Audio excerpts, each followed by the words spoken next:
K for our post game today after a tremendous 13-1 win for the Enfield Raiders. We have Phil Clark, the head coach, and Bill Stone, the assistant coach of a tremendous hockey team that finished first in its division. And we from Continental and all the people in the Enfield and surrounding areas want to congratulate you, Phil, on a game well played. Thank you, Larry. Appreciate that. You know, coming into today's game, we were all looking for a tremendous battle, and you go out there in the first 2 minutes, you finish the ball game.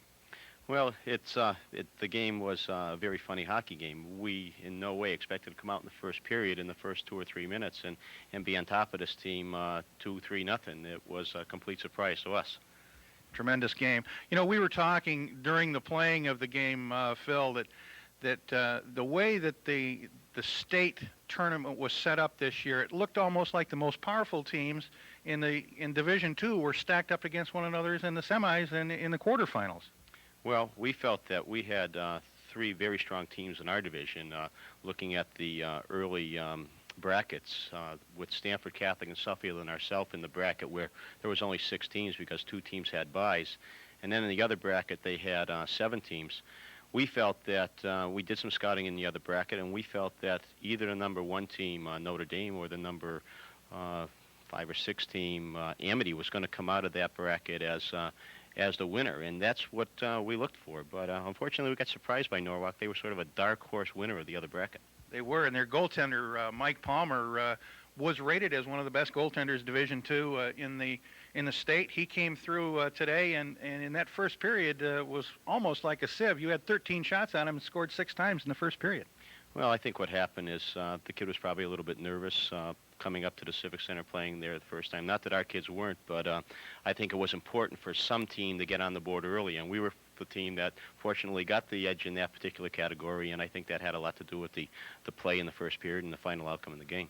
Again, the final score again, if you're just joining us here in Continental, 13-1 in favor of Enfield, and this guy to my left over here had an awful lot to do with it single-handedly, in as much as that 2 of his sons, which are on the team, he's an assistant coach, but 2 of his sons skate for the Raiders, and they accounted for, I believe it's 10 points, Bill?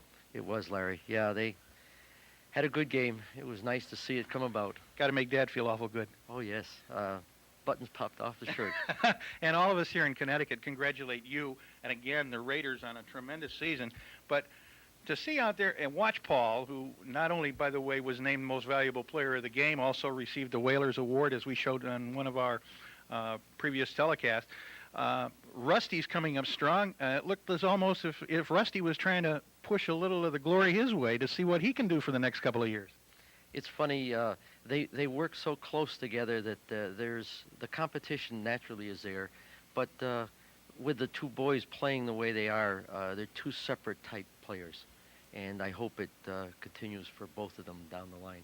Well, I'm sure that it will, and again, Bill, congratulations to you, and we have to, at Continental, again say congratulations to guys like Ward and Beblow and the rest of these guys. And I'm only naming the first line now. You can go on to the second line and the third line and the defense that you, Phil, were questioning about early in the season. You told me that if there's anything out there that we're worried about, it's our defense, and you can't be worried anymore. No, they played a tremendous game today, and I think it's an attribute to them, the amount of work they put into the season. Yes, we were a little concerned about that early in the season, but throughout the regular season, those guys played stronger and stronger every game. And in the 3 tournament games, I couldn't have asked for much better play from those 3.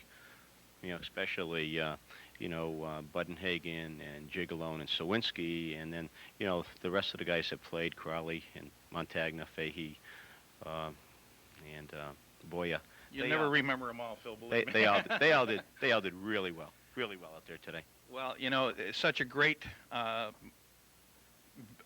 battle that the kids put on today that we can officially say now that Rusty Stone and that Martin have been named to Team Connecticut, if I'm not mistaken, right, Bill? Yes, they have.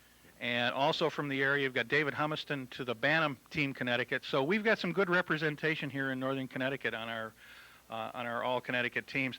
And I think for one time, again, we have shown the rest of the state that we do know how to play hockey in the northern part of the state. No doubt about that. The kids played well. We've got good competition up here in the north. And I think you know, the game today isn't probably indicative of the type of game they play down south either, because they do have some good hockey teams down there. And I think just that we had a tremendous hockey game today, and maybe Norwalk just didn't play totally up to their potential. Okay, total shots on goal for the game was Enfield 34, Norwalk 17. Again, Enfield coming out on top 13-1. And that about wraps it up for our 1986-87 hockey year. We'll be back next year with a lot more hockey for you from Northern Connecticut. This is Larry Patch saying so long, drive carefully. Join us for spring sports coming up soon.